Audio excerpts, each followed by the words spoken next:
Olá pessoal, nesse vídeo eu vou falar sobre dilatação térmica. O objetivo é que a gente entenda a origem da dilatação térmica e aprenda a calculá-la.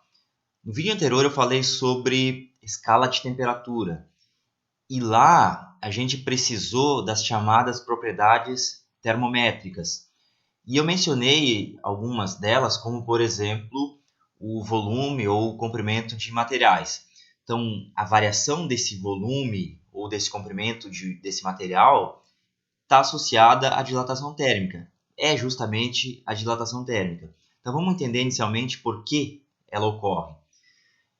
No vídeo sobre elasticidade, ou onde eu falo sobre ondas longitudinais em sólidos, lá no comecinho, eu falo um pouco sobre a força intermolecular, a força entre moléculas vizinhas.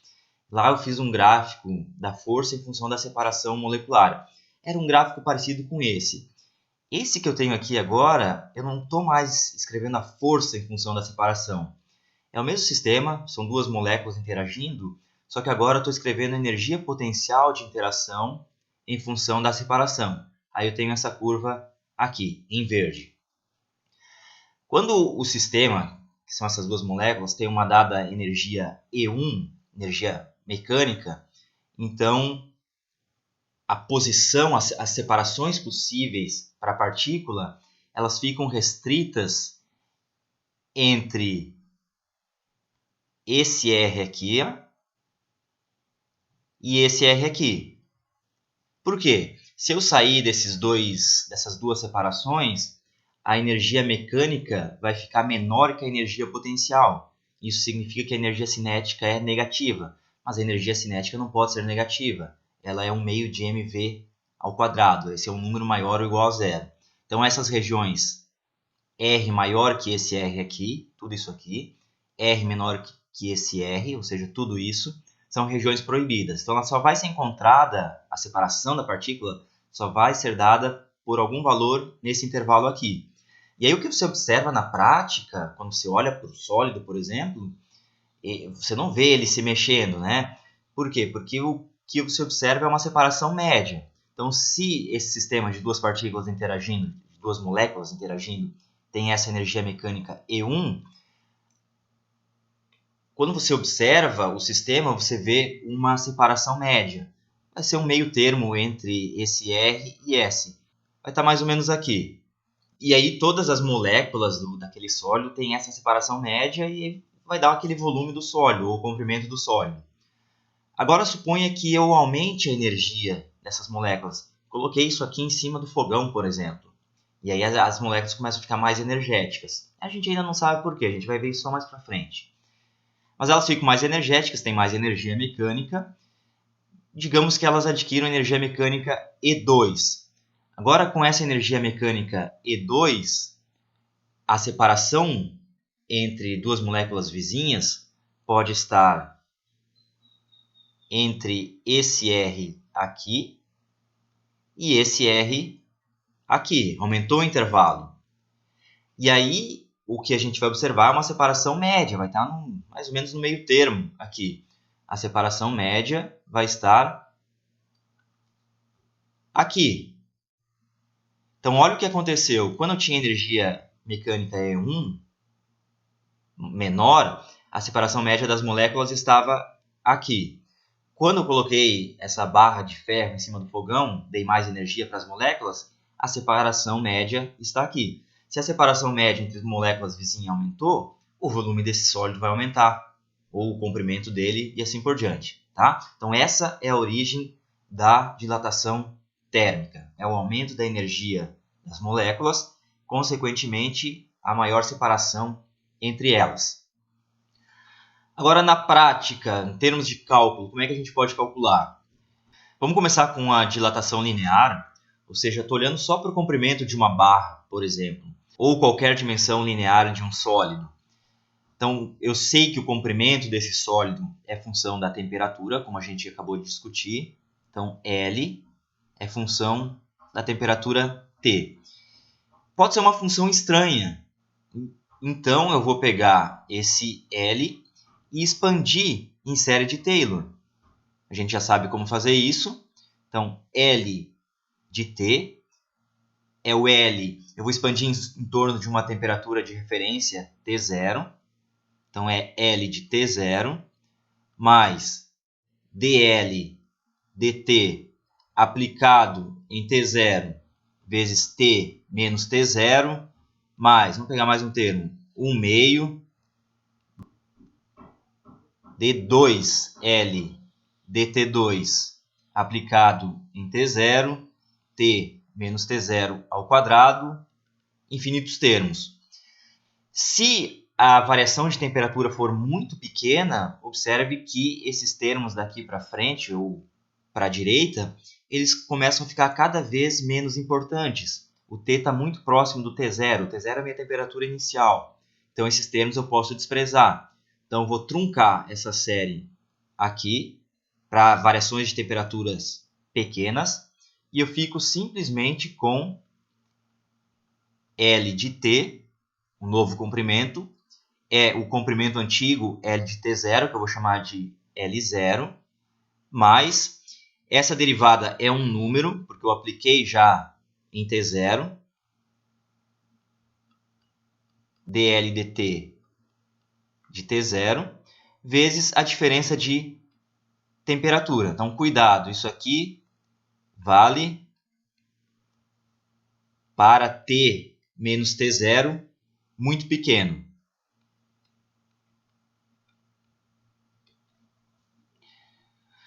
E a gente pode notar o seguinte ainda, se a gente fizer um experimento com isso, pega uma barra com um certo comprimento L0.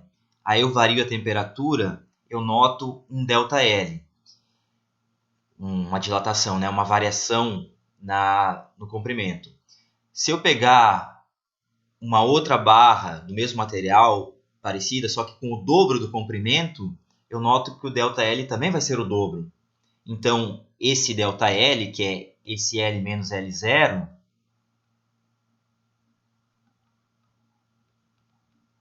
ele é proporcional ao comprimento da barra. Então, eu vou escrever assim, dL dt de T0 vezes T menos T0, e vou colocar uma constante de proporcionalidade, alfa, vou colocar o comprimento da barra, o comprimento original, né, L0, vezes T menos T0.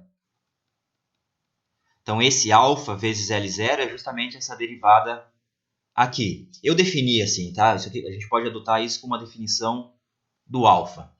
Então, a fórmula que a gente vai usar para calcular o ΔL, o quanto a barra variou no comprimento dela, é essa daqui. ΔL igual a alfa L0 T menos T0. Lembrando que isso vale para pequenas variações de temperatura. Agora a gente pode estabelecer um critério, o que significa T menos T0 muito pequeno. É alfa vezes T menos T0 muito menor que 1. Por quê? Aqui na série de Taylor, na expansão, nesse segundo termo, eu vou ter alfa T menos T0. Se isso for muito menor que 1, em geral esse termo aqui vai ser bem pequeno, e os demais vão ser menores ainda. Então, T menos T0 muito pequeno significa alfa vezes ΔT muito menor que 1. Se eu usar esse T menos T0 em Celsius, aí a unidade desse alfa vai ser 1 sobre Celsius. Se eu usar em Kelvin, vai ser 1 sobre Kelvin, e assim por diante. Esse alfa ele é chamado de coeficiente de dilatação linear.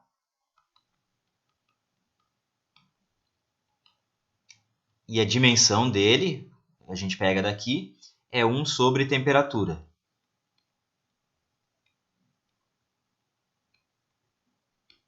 Tipicamente, para sólidos, esse alfa é bem pequeno. O alfa é da ordem de 10 na menos 5, 1 sobre graus Celsius, ou 1 sobre Kelvin. Lembra que aqui, se eu usar Celsius ou Kelvin, o alfa vai ter o mesmo valor, não tem diferença, porque a diferença entre duas temperaturas em Celsius vai dar o mesmo valor da diferença das duas temperaturas correspondentes em Kelvin. Então, só para a gente ter uma noção aqui de quanto esse comprimento varia, se eu tiver uma barra de 1 metro, ou seja, 1000 milímetros, 10 na 3 milímetros, na temperatura inicial T0. Aí eu vou variar a temperatura, o ΔT vai ser, vamos escolher 100 graus Celsius. E o alfa típico do sólido, isso aqui é uma barra de metal, né? É 10 na menos 5. 1 sobre graus Celsius. O ΔL, vamos ver quanto vale. 10 na 3. Se eu colocar em milímetros aqui, a resposta vai ser em milímetros. O alfa é 10 na menos 5. E o ΔT é 10 na 2. Isso vai me dar 1, ou seja, 10 na 0. Então, uma barra de 1 metro com 100 graus de diferença, ela vai variar 1 milímetro. É 1 milésimo do comprimento dela. Vamos ver o que acontece agora se eu tiver uma superfície dilatando, então, chamada dilatação superficial. Aqui eu peguei uma placa retangular, por simplicidade, de lados L1 e L2. Aí eu vario a temperatura dela e a área vai variar. Como eu calculo essa variação na área, o ΔA? Notem que cada dimensão linear dessa placa vai variar de acordo com essa fórmula aqui. Então, por exemplo, esse lado L1 vai variar de acordo com essa fórmula. O lado L2 varia de acordo com essa fórmula. Se tiver um buraco circular aqui no meio da placa, o raio desse buraco vai variar de acordo com essa fórmula. E assim por diante. Então, o ΔA é simplesmente a área nova, ou seja, L1 mais ΔL1, que é o quanto ela variou, vezes L2 mais ΔL2, o quanto esse outro lado variou, menos a área antiga, L1 vezes L2. E aí aqui, nesse ΔL1 e nesse ΔL2, eu substituo esse ΔL. Então, eu vou ficar com esse termo com esse vai cancelar esse aqui. Vai ter os termos cruzados. L1 delta L2 mais delta L1 L2 mais delta L1 delta L2. Agora, o delta Li depende de alfa. Então, esse termo aqui depende de alfa ao quadrado. Só que o alfa é muito pequeno, da ordem de 10 na menos 5 para um sólido. A gente viu aqui nesse exemplo como esse alfa dá origem a um ΔL muito pequeno. Então, esse termo aqui, além de ser muito pequeno, ele é ao quadrado, então fica muito menor. Então, a gente pode desprezar esse termo. Então, esse termo tende a zero. E aí vai sobrar só esses dois primeiros aqui. Substituindo os ΔLs, eu vou ficar com alfa L1, L2, ΔT, mais alfa L1, L2, ΔT, ou seja, 2 alfa vezes a área inicial, a zero, ΔT. Essa aqui é a fórmula para variação da área. Esse termo que eu joguei fora aqui é justamente essa área pequenininha aqui em verde. Se a gente fizer a mesma coisa que eu fiz aqui para essa dilatação superficial, no caso de um volume, a gente vai pegar uma fórmula análoga. A variação do volume do sólido vai ser 3 vezes alfa, o volume inicial, vezes a variação da temperatura. E para líquidos, volume de líquidos, também tem uma fórmula parecida, a variação do volume do líquido igual, só que aí aqui eu coloco um coeficiente beta, coeficiente de dilatação volumétrica de líquidos ou para líquidos, vezes o volume inicial vezes ΔT. O único detalhe aqui é que os valores típicos desse beta para líquidos, eles são maiores que os valores típicos do alfa para sólidos. Então, os valores típicos do alfa eram 10 na menos 5 sobre graus Celsius, enquanto que para líquidos é 10 na menos 3 sobre graus Celsius. 2 ordens de grandeza maior, cerca de 100 vezes maior. Então, significa que, em geral, os líquidos eles se dilatam mais facilmente ou mais do que sólidos. Então, nesse vídeo é isso, pessoal. No próximo vídeo, a gente começa a falar sobre a primeira lei da termodinâmica.